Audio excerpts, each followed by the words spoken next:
Okay, you ready? Om Namo Bhagavate Vasudevaya.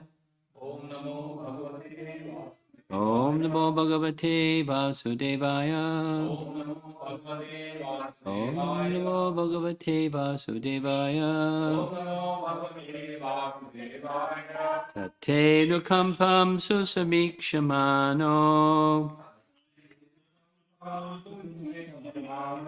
Bhujan Evatma Kritam Vipakam. Ridvagvapur Bir Vididhan Namaste.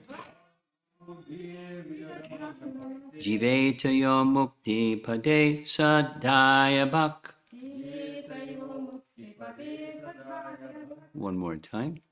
Tatenu Kampam Susamikshamano.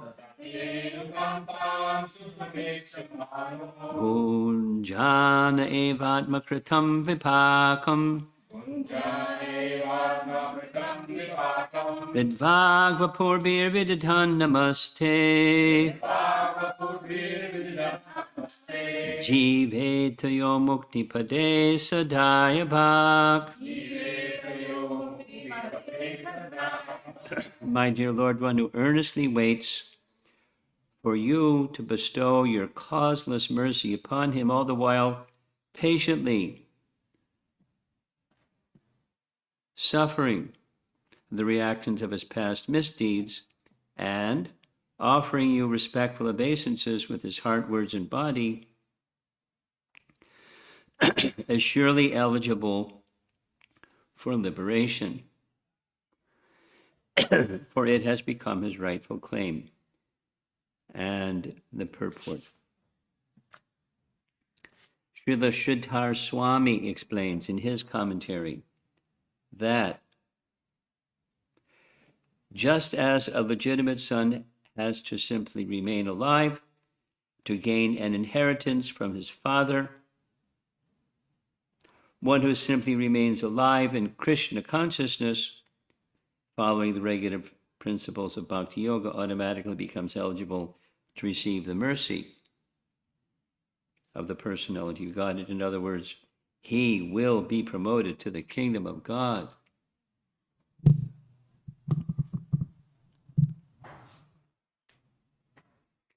Paragraph. The word susamikshamana indicates that a devotee earnestly awaits the mercy of the Supreme Lord, even while suffering the painful effects of previous sinful activities. Lord Krishna explained in the Bhagavad Gita that a devotee who fully surrenders unto him is no longer liable to suffer the reactions of his previous karma. However, because in his mind, a devotee may still maintain the remnants of his previous sinful mentality, the Lord removes the last vestiges of the enjoying spirit by giving his devotee punishments that may sometimes resemble sinful reactions. The purpose of the entire creation of God is to rectify the living entity's tendency to enjoy without the Lord, and therefore the particular punishment given for a sinful activity is specifically designed to curtail the mentality that produces the activity. Although a devotee has surrendered to the Lord's devotional service until he is completely perfect in Krishna consciousness, he may maintain a slight inclination to enjoy the false happiness of this world. The Lord therefore creates a particular situation to eradicate this remaining enjoying spirit, this unhappiness suffered by a sincere devotee is not technically a karmic reaction, semicolon.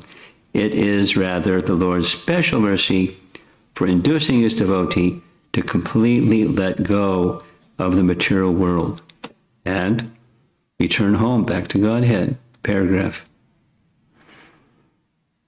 A sincere devotee earnestly desires to go back to the Lord's abode. Therefore, he willingly accepts the Lord's merciful punishment and continues offering respects and obeisances to the Lord with his heart, words, and body, such a bona fide servant of the Lord,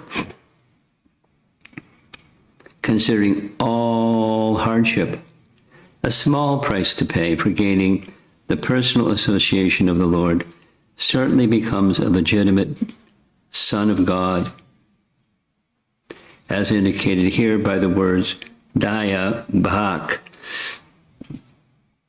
Just as one cannot approach the sun without becoming fire, one cannot approach the supreme pure Lord Krishna without undergoing a rigid purificatory process, which may appear like suffering, but which is in fact a curative treatment administered by the personal hand of the Lord. Easier said than done.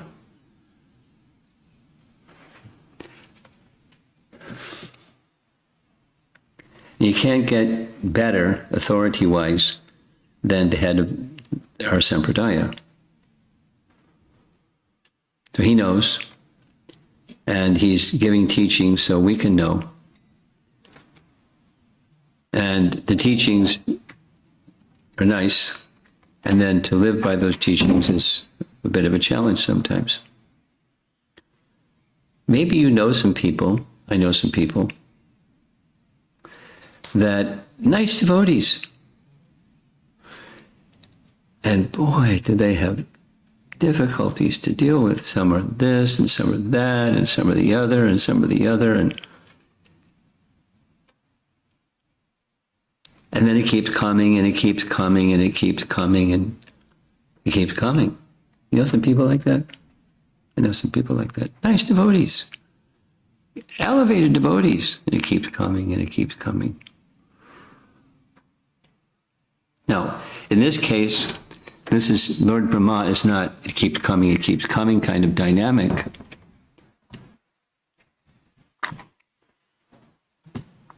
But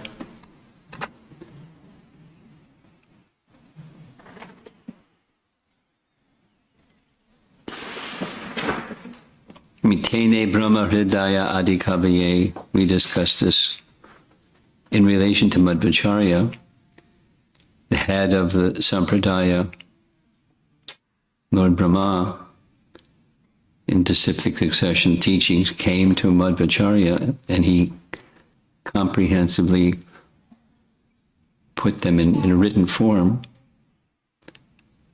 Of course, the Vedas are already there, but who can properly understand the Vedas? In fact, this is just rehashing what we did yesterday, but it's not difficult. In fact, it's common that there's misinterpretation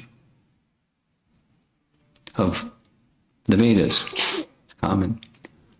And, one of the favorite brands of misinterpretation is impersonalism. Now, there's others, brands of misinterpretation, and that is, without listing what those brands are, there's many. To get it right, it's, how do you get verification? So Brahma has that verification. He has that capacity. And by this time, obviously, he's not just has received and has provided realizations, but he's built the universe. I mean, who can build the universe? Not an ordinary person. So he's not an ordinary person. And look what he did. At least the way that this chapter, the previous chapter, is laid out is he was curious. That's not bad. But how do you take that curiosity and apply that curiosity? The way that he did it was bad. It was super bad.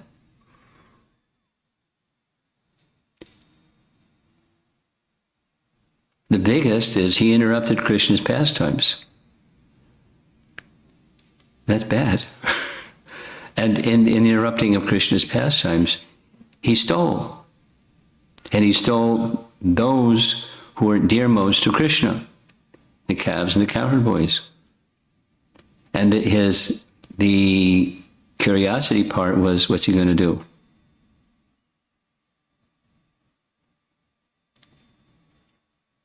And he did what he did, and Brahma saw what he did, and Brahma was flabbergasted, and then began offering these prayers. So the verse is indicating, indirectly, he knows he's going to get it. He did a big offense, and he's going to get a reaction. And rather than pleading with Krishna, please minimize the reaction or something, he's not asking. Whatever the reaction is that I'm deserving for my mistakes, in this case, it's not just a sin, it's an offense, which is greater than sin. I will be getting a reaction. So rather than appealing, lighten the reaction, please, or take it away, please. He's not asking that. Now, most of us would ask that. Or, someone that's dear to us, as I started, we all probably know somebody who's dear to us who suffers a lot, whether it's this or that or the other. In many cases, with devotees I'm aware of, it's some medical, physical, something hardship. And without listing, there's sufferings, nice devotees. So what do? Enjoy it. So sometimes we're called upon to give counseling or give devotee care to others. And it's not like, if you're a medical doctor, you don't give medical treatment because it's just mercy, Prabhu. Just accept Krishna's. They're ministering unto the source of that suffering. May be part of our counseling, and importantly, in our counseling, it's the message to the other person, explicitly or implicitly, is, I can't change the circumstance that's they're suffering, but you don't have to go through this alone. That's kind of like a little saying, slogan, that you just, you're there to support the person and let them know they're not alone, because sometimes people can feel abandoned or not cared for, or all those kinds of negative emotions. But then more than those two, or if the third one is minus or absent, then it stays on the material platform, which is not what we're recommended to do. So the spiritual platform is to remind the other individual who is undergoing some hardship, or it can be reminding ourselves when we're undergoing prolonged hardship, don't forget Krishna. Behind this, because, my dear friend,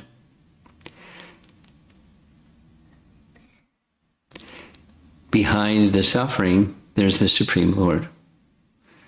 Yeah, but why is he permitting, sanctioning suffering?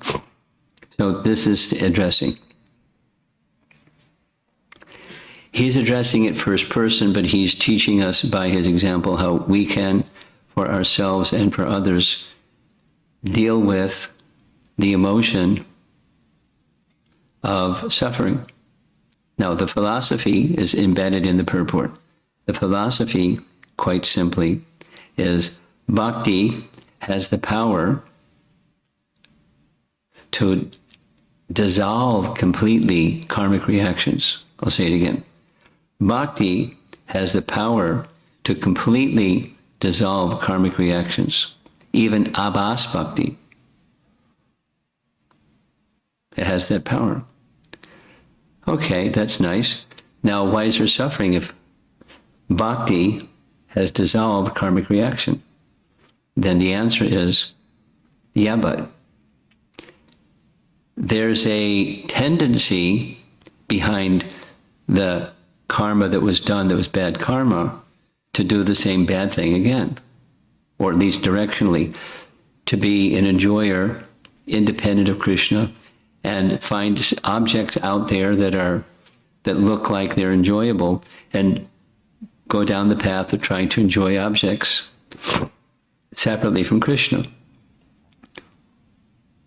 So whether pious or impious, it's sinful in a fundamental sense, or it's blindness, it's darkness of ignorance, because ignorance is the precipitator of sin. Say it negatively. Without ignorance, people aren't going to engage in sin. So to say it positively, with ignorance covering the living entity, invariably, even good people are going to do sinful things because of the influence of ignorance. So the kindness that we can give to ourselves and to others is exactly what Srila Prabhupada wanted to do and, powerfully did, which was propagate transcendental knowledge, and which is a challenge in a world of darkness. There's opposition. There's opposition. Expect it. Some people are going to like it, and some people are not going to like it. That's just the way it is, and that's okay, because that's the way it is.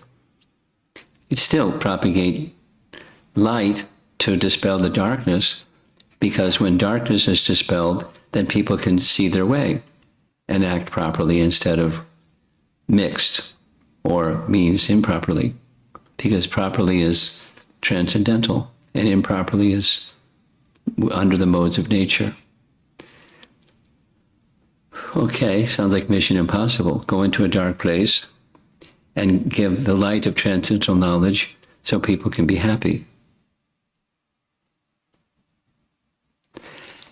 And so besides people in general, let's be specific, a little more specific, people that you have some relationship with that are nice devotees. They have accepted the principle of taking shelter of Krishna and serving him, and they suffer. So at least in our mind, we should understand what's going on. They're nice. Look at this suffering. Now, one can say, oh, it's not suffering, it's illusion, which is true. But without listing the same list I didn't list already, there are circumstances of life, let's say medical, and there's suffering, there's pain. And some people it's chronic pain, and it just continues and continues no matter what they do, and continues no matter what they do. And it may change from their shoulder to their knee, and from their knee to their hip, and from their hip to their head, or something. It may move around. But you want to tell me that suffering isn't real? Well, it's temporary. And therefore, Bhagavad Gita teaches us what to do about misery that's temporary. You tolerate it. And tolerate it with knowledge that our real business is not alleviating the misery, that pain, because it's all temporary anyways. And temporary means it's insubstantial. There's no substance. It feels like pain, but it's insubstantial. Now, is it possible to endure physical pain without feeling physical pain? I'll give two examples. Some of you know who is Hari Sori. Have you heard his name before? Hari Sori? Yes. Hari Sori? Some of you have heard. Harisori is Australian, and he served Prabhupada as his personal servant for some number of years, 5 years, 6 years. He's a hero because most people couldn't keep up with Prabhupada, et cetera, et cetera. But so he had that position of service and was powerful, although not like a big acharya kind of powerful. He's just the quiet, powerful kind of person. He just loves serving. He loves serving Prabhupada and loves serving ISKCON and devotees. And so one time in Mayapur, we were sitting together for prasadam, and I knew that he had a medical problem. So I asked him, how's it going? And he started giving an answer, and then his thoughts went to Prabhupada, because that's Harisori, for his years and years and years of absorption in Prabhupada. So he said, yes, getting better and this and that, and I'm taking treatment, and I'm looking forward to it getting better than it is today. And then he just went on and said he talked about Prabhupada. He gave 2 Prabhupada stories. And, that he learned from Prabhupada to not give absorbed attention to pain. So one of the 2 stories was Prabhupada had an abscessed tooth. Abscess means infected. An abscessed tooth, if you've seen somebody with an abscessed tooth, their whole jaw swells. And it's painful. It's painful. So the devotees asked Prabhupada, can we take you to a dentist and those kinds of things? And Prabhupada said, no need, just give me cloves. And they gave him cloves, and he put the cloves next to where the abscess was, and just carried on. Like he just tolerated the pain, and it minimized, it does something to the nervous system around where the cloves are, and it wasn't as acute as without the cloves. He just went on like he didn't have an abscessed tooth, and it's painful. And then one day when he was having lunch, Harisori served lunch and was waiting to see what else Prabhupada might want. Prabhupada reached into his mouth, pulled out the tooth, and handed the tooth to Harisori, said, here, you can keep this, and went on with his meal. Now, most people can't do something like that. He wasn't like a mystic yogi. He was just so fixed in his devotion to Krishna that the tolerating of the pain was transcended to the pain and fixed on what his service was to Krishna, and who knows what his mind was on while taking prasadam, but it wasn't on his tooth. Then after finishing that story, then he told another story. This is just a transcendentalist, a Vaishnav, not being absorbed in pain. He said something that I didn't know. Some of you know that Prabhupada made a plan to go to the West when he was so ill in Vrindavan. He got as far as London, and he had to go back.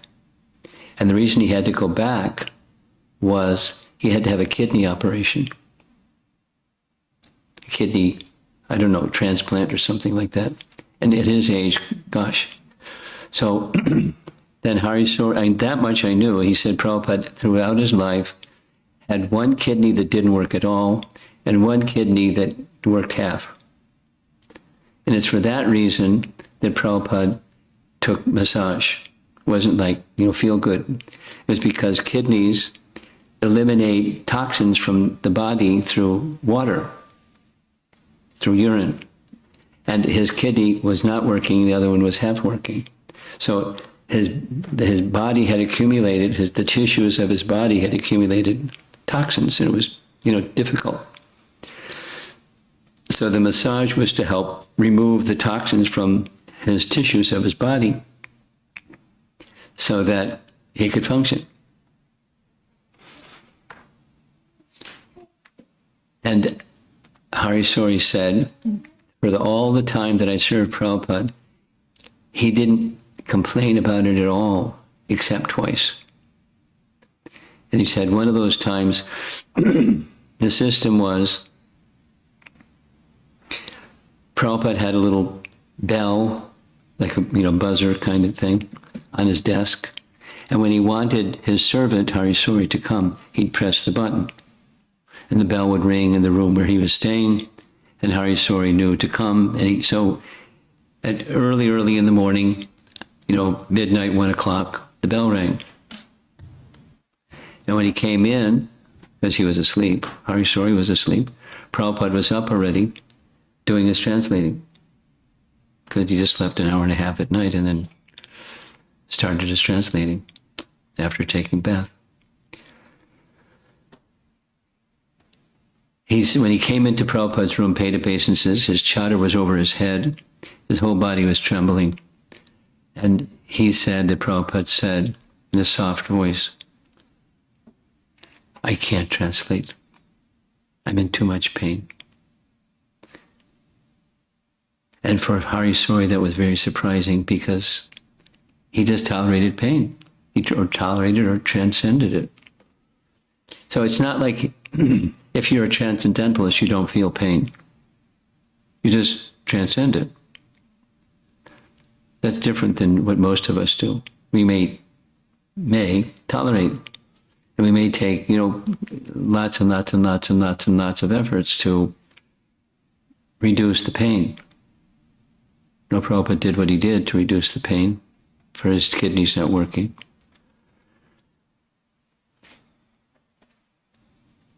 So was that a sinful reaction? Absolutely not. It wasn't a sinful reaction, then what was it? There's a clue. Now, it's not that in Prabhupada's case, we don't take it that there was a residual tendency to be an enjoyer of matter, and therefore he was put through the hardship of one kidney that didn't work and the other kidney that half worked.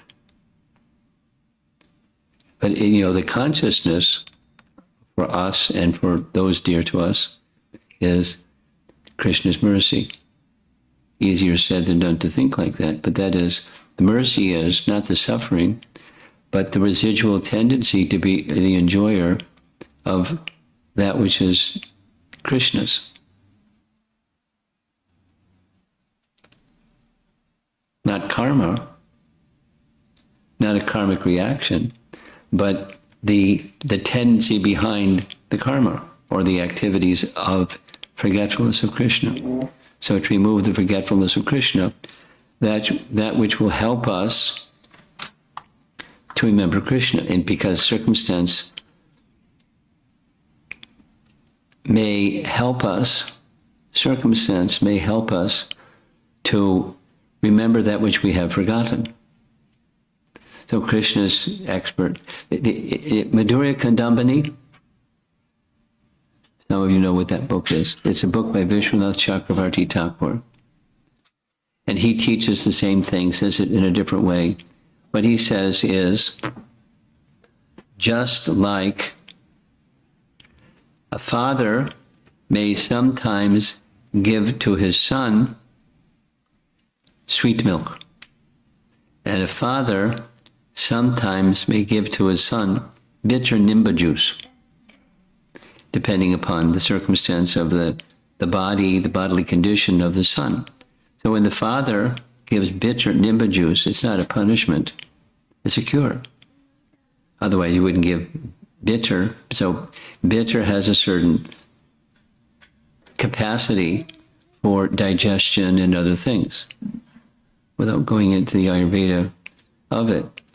So when the father administers nimba or something bitter, neem, what just Bhakti True Swami had happiness in serving prasadam to devotees. And often, not always, he had Bengali preparations made. And many times it was pizza and, everything else. But it was a rule, even if it was pizza, one of the first things that was provided was neem, kind of a neem chutney that was bitter. And, you know, I got used to it because his explanation was the purpose is it starts the fire of digestion, which is good before you have a meal, that your digestion is up. So it wasn't cruel, it was kind. So similar in Madhurya Kandamini and similar here in the Bhagavatam. The tendency that brings about involvement in matter in an enjoying spirit is very kindly removed from a devotee by Krishna, not as a karmic reaction. So if it's not a karmic reaction, what is it? It feels like suffering. It may look like suffering, like any other kind of karmic suffering, but it's not. Again, easier said than done. Because when we're suffering, it's, you know, we want the suffering to go away, and why, and all those kind of questions. He or she is a nice devotee. Why is Krishna doing this? Or I'm a nice devotee. Why is Krishna doing this? Did I do something wrong? Am I being punished for my misdeeds? It's not punishment. It's something else.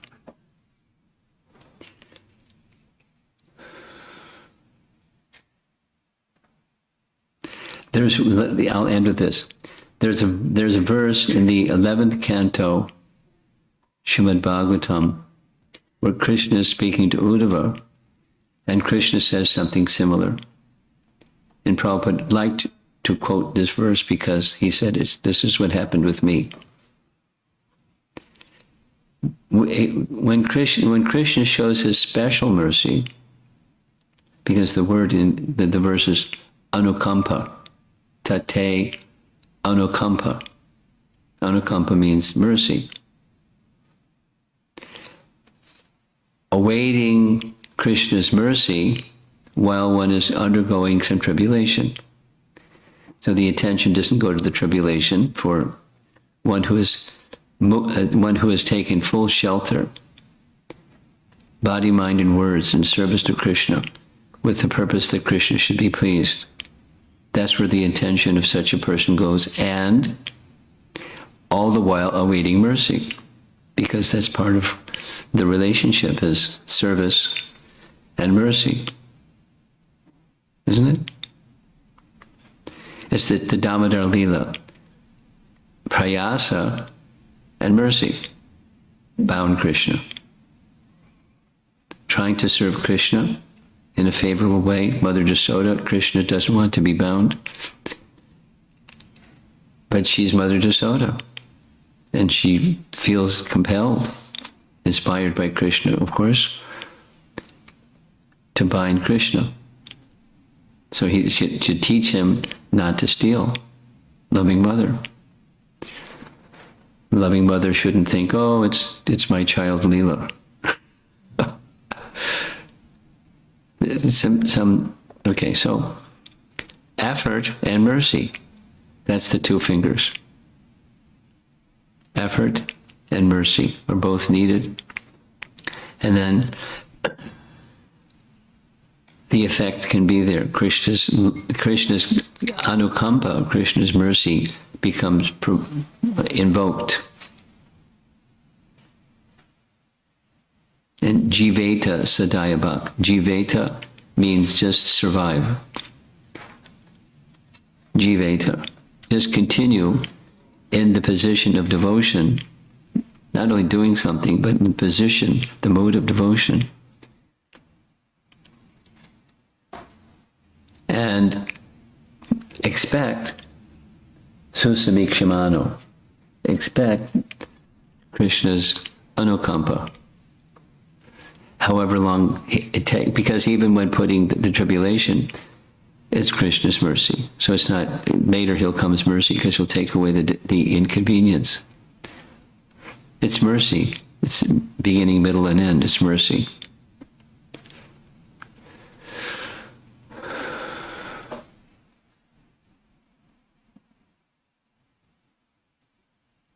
And that's the position of bhakti. It's a very important verse because this world is a miserable place. I mean, you can paint it otherwise, but it's a miserable place. And you're a devotee, and here you are in this miserable place. So it should be nice, not miserable, because you're a devotee. Come on. That's the expectation. No misery, please. But it's not that there's no misery, please. It's the eradication of ignorance and the tendency towards ignorance, the subtle tendency toward ignorance. That's the special kindness. So Prabhupada refers to this verse in the 11th canto. When Krishna shows his special mercy, Krishna speaking to Uddhava, I take away everything so that they have only thing left is shelter. Because there's nothing to take shelter of. He took away everything. You know, the everything isn't everything because we don't go into oblivion or non-existence, but the material shelters are taken. And for some people, that's pain.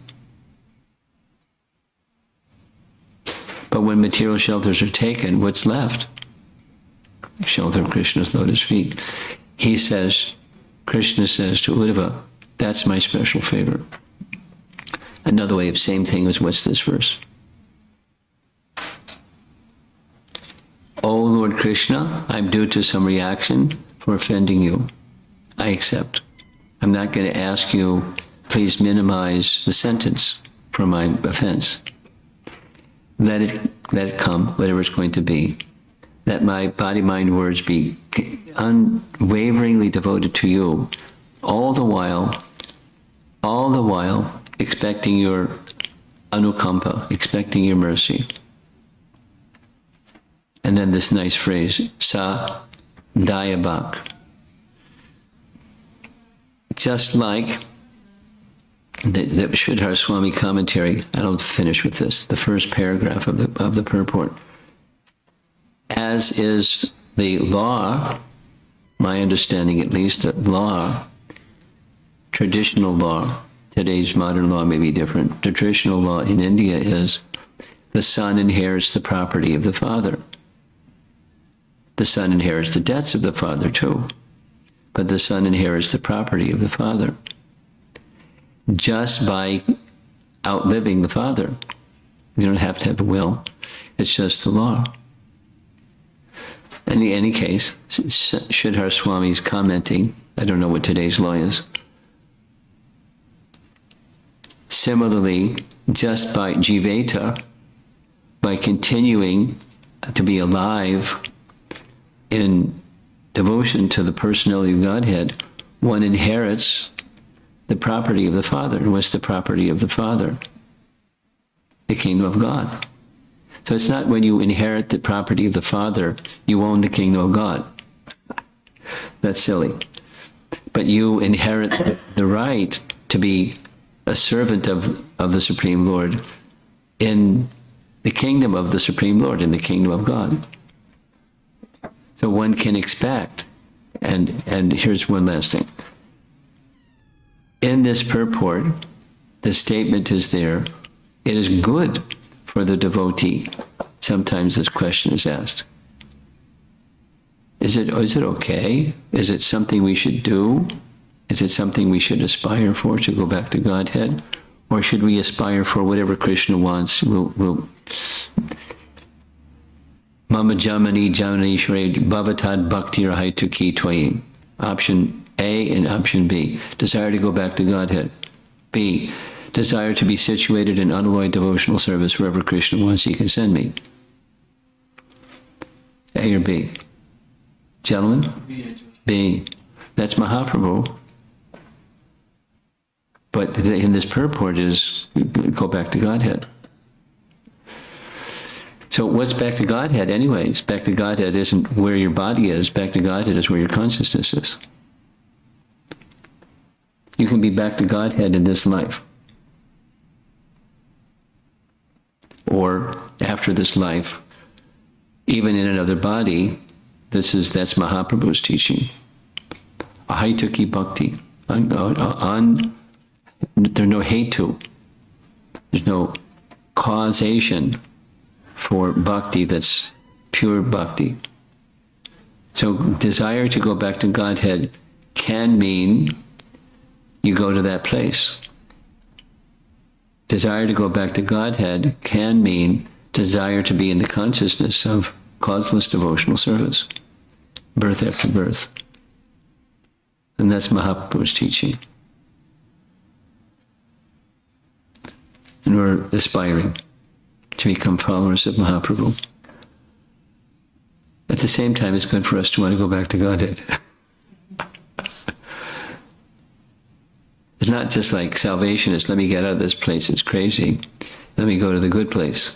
Not quite like that. But to be in the position of service to Krishna, because that's the spiritual world. It's the position of service to Krishna, and everyone is serving Krishna. There aren't demons. There's no other tendency than that tendency.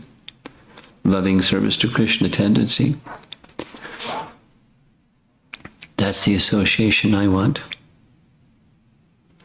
And generate it by your own devotion to Krishna, and Krishna will reciprocate. This is this effort and mercy message again. Okay. 10 minutes to 8. Any discussion?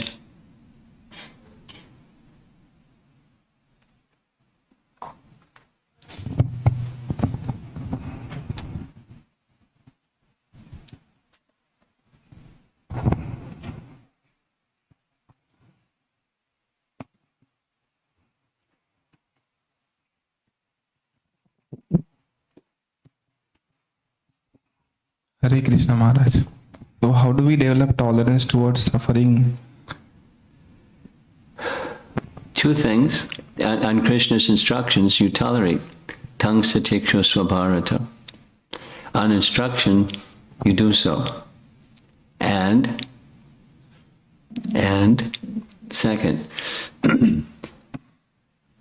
place your mind elsewhere. Proactively place your mind elsewhere. The elsewhere can be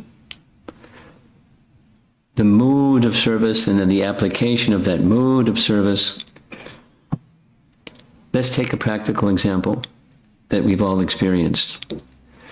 Supposing you're really absorbed in something. I'll give a personal example.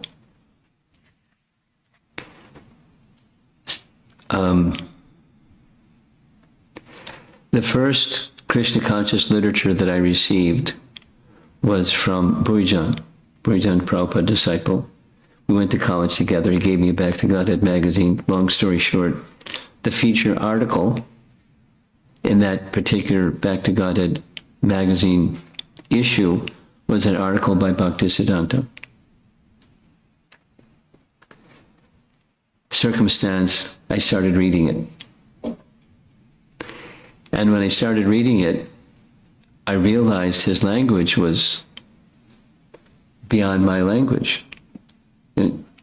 Bengali was his first language, English was his second language, but his English was beyond my capacity. And I, was a good student. So I got a dictionary and started reading. And, what you do in college, you underline things and circle things and put things in the margin so you can go back and look at the thing. The title of the article, the Bhagavat, is ontology and morphology. So there are 3 words in the title I had to look up. What does it mean? And by the time I finished the article, it's just an article from Back to Godhead magazine. 3 hours passed. And I didn't have any idea where the time went, because I was in a timeless space of immersion. So what was going on around me, I was not tuned into it, because I was so tuned into not just comprehension, but it was an experience. So when you're experiencing the lesser happiness can be transcended by a greater happiness. Bhagavad Gita.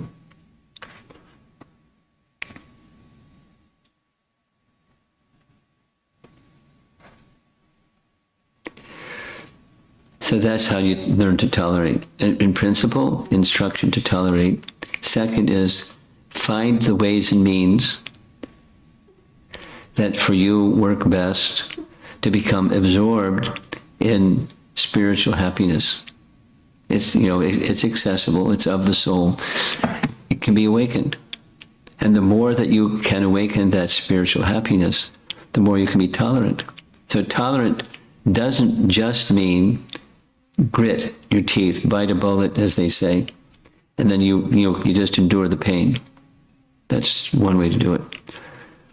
But a higher consciousness, experiencing a greater happiness, has the power to minimize and reduce the influence of that which you're trying to tolerate. Or saying the same thing a different way. The dimmer switch, turn the light on, darkness is dispelled.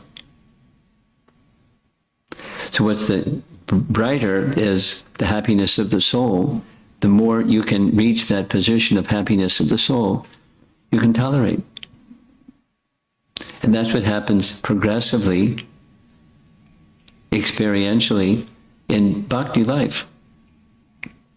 That which may be harassing my mind by bhakti elevation, it's still there, but it's not harassing my mind or senses because of higher consciousness. It's there. I can detect that it's there, but that's not my absorb. It doesn't have the same meaning for me anymore.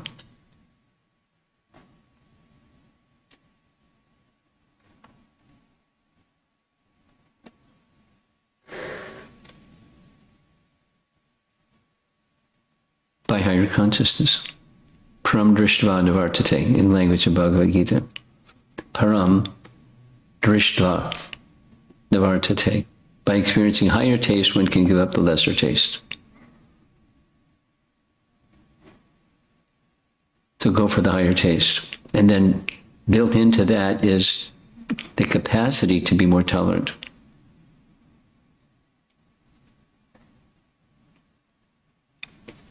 Dimmer switch, turn it up. Darkness is dispelled.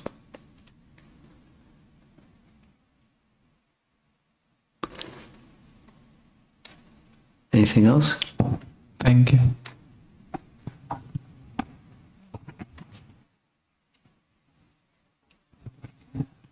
Hare Krishna Guru Maharaj. I was listening to the class on the way because we were late. So I'm sorry we were late. So I have a question on preaching. On which? Preaching. Preaching. During preaching. So I realize we are all neophytes. But when we are preaching, we have to discriminate to be like conducive to Krishna consciousness. When we are giving corrections, because we are also building that team, building that, helping the devotee get close to Krishna, I find it very hard. So any advice on that area? You find it hard to do what? To give corrections to... how to offer corrections to others. You find it hard. Because lately what I'm realizing is when I'm speaking, I'm able to see myself, how I'm saying it, what I said it, and I could have said better than, before. I am working on, but it's very hard to, when other person is not even ready to hear or take the correction, that's very hard to... Bhagavad Gita, chapter 17, text 15. Speech in the mode of goodness. Speak the truth palatably. And don't speak even palatably if it's not, the relationship is not one where a person is willing to receive parent-child or teacher-student or friend, superior friend. But, it's because it's a challenge, yes. That the Madhyama is encouraged to extend mercy to those less fortunate. But if one is thinking, I'm more fortunate, that's a disqualifier. So how do you not be and I'm up here and you're down there, consciousness, but you're a friend. You're just turning the light on. But don't try to turn the light on when somebody wants the light off. So when there's a relationship that is such that they trust you because you're trustworthy and you've established that through a period of time, you're interested in their interest. Then you speak the truth palatably.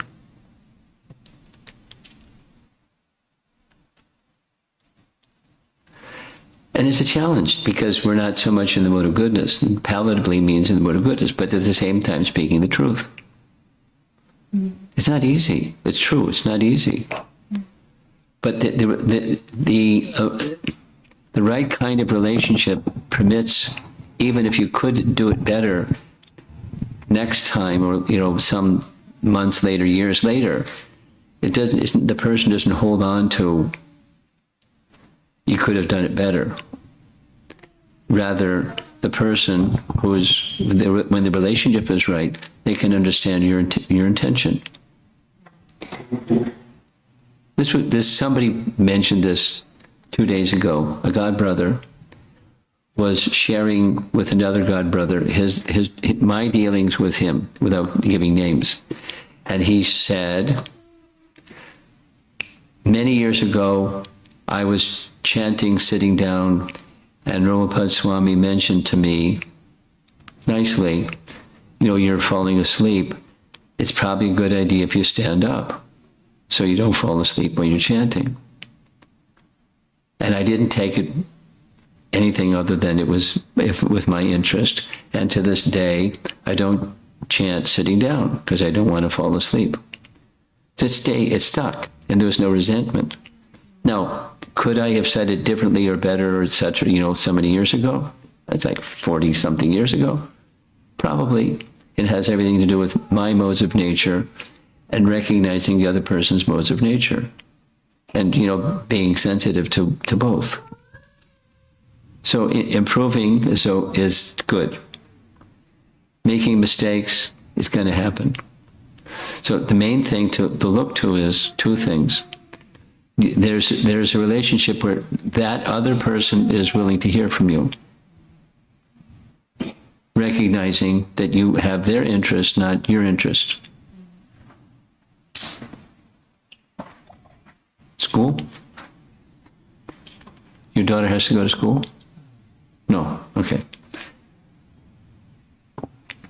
Is that right? Thank you, Guru Maharaj. Okay. Thank you so much. Elevation and purification, that's the way. And introspect, how am I doing? You can ask for feedback too. When I shared this with you, be honest, what did you feel? You don't have to do that, but that's an option to help you improve. Yes? Maharaj, this is about balance in devotional life.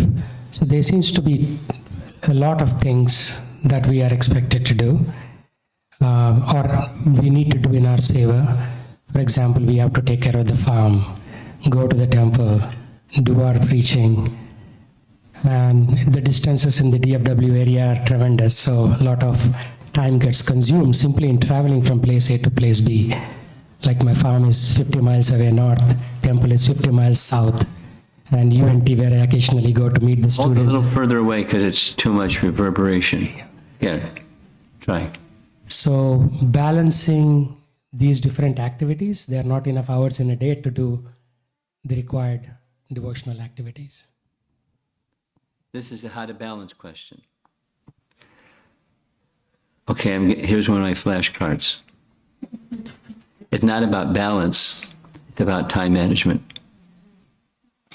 Balance is misleading. My opinion is balance is, It's time management. So then you or I or anyone that's busy and had lots of things they do and like to do, and it's all in the service category of service, time management, not balance. Now, having said that, then comes the prioritizing to establish, this is what I call blocks of time. Because these many things are important, and I like doing these many things, and they're important. So how do I manage my time? It's not balance. And so the next response to that question is big rocks first. You know that one? Anyone not know that one? You all know that one. You don't know that one. Okay, try it with children. It helps. Here's a glass jar. Here's a big rock. Here's some smaller rocks. Here's some pebbles, and here's some sand. And they're all going to fit. What goes first? Big rock first. Put in the sand first, the big rock, it's not going to all fit. So that sand is like things that are important, but they're not the big rock. So therefore, the big rock is sadhana. That's the big rock. And it goes in first. So busy people like you and others, myself, big rocks first. So then blocks of time. How much time is appropriate for me to allot to the big rock? And then what are the subdivisions of that big rock? Like, without listing. Then so blocks of time, that goes in first. And then other priorities.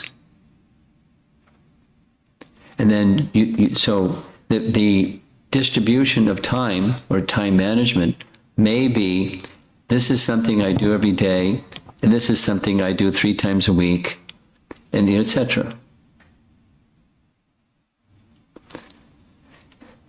But it all fits. If it doesn't fit, then I may have to decide some things are just going to have to go over there. Put it in the parking lot. That's another cliche.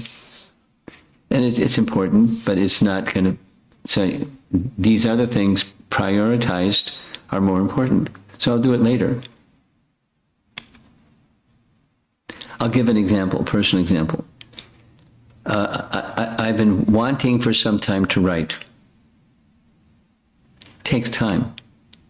And I'm not good at my time management such that I have time to write. So I blocked some time, and then in January next year, I blocked some time. I'm going to still put the big rock in first each day, but I'm going to I'm going to go to an Ayurvedic clinic for the health tune-up and focus on the writing project and not zoom around and give classes and, do my usual stuff. So I'm just like, time out, offline. Don't call me, I'll call you. And if you have an emergency, find somebody else. Unless it's like you don't have somebody anyway. So it's a block of time with a purpose that's not being fulfilled now. It's in the parking lot right now. But it's important, at least to me, it's important. So it's time management, not balance. Thank you, Maharaj. Hare Krishna Maharaj. My question is something similar. Similar. Yeah, but how do I stay consistently in Sattva Guna? Hold the microphone more direct towards your mouth. There. Okay. So how do I stay on Sattva Guna more? How do you stay on? Sattva Guna. Mode of goodness. More goodness. Yeah, it's either that I'm being passionate about doing things and get all the work done, else I'm being lazy and not doing any of the work. So how do I stay consistently in the mode of Sattva Guna? Well, practice. Abhyasa yoga yogtena. Practice, abhyasa, practice. Sangha, association with those that are like this, you become like this. Sangat sanjayate kama. So associate with those who are, and then a third is regulation. Regulation promotes goodness. Irregulation promotes the other modes. So it's back to time management. This is important to me.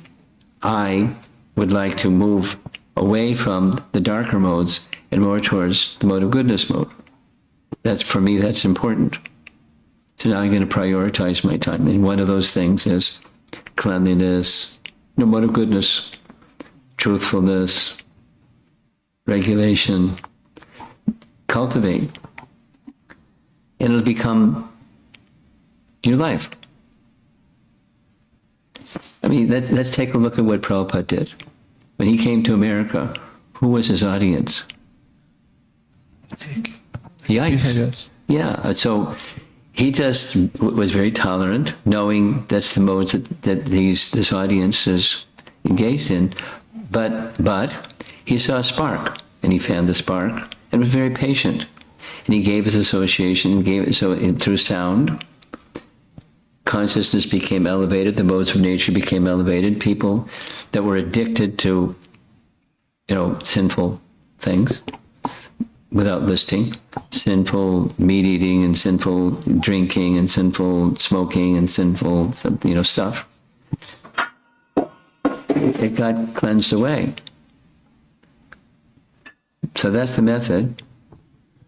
Here, the power is Shravanam Kirtanam, and then Sangha, it facilitates Shravanam Kirtanam. And then regulation and cleanliness and mode of goodness habits become yours. And as that mode of nature, some of those things are external, it helps on the internal. Behaviors impact subtle mind. And mind can also drive the behaviors, modes of nature. Thank you, Maharaj. Okay.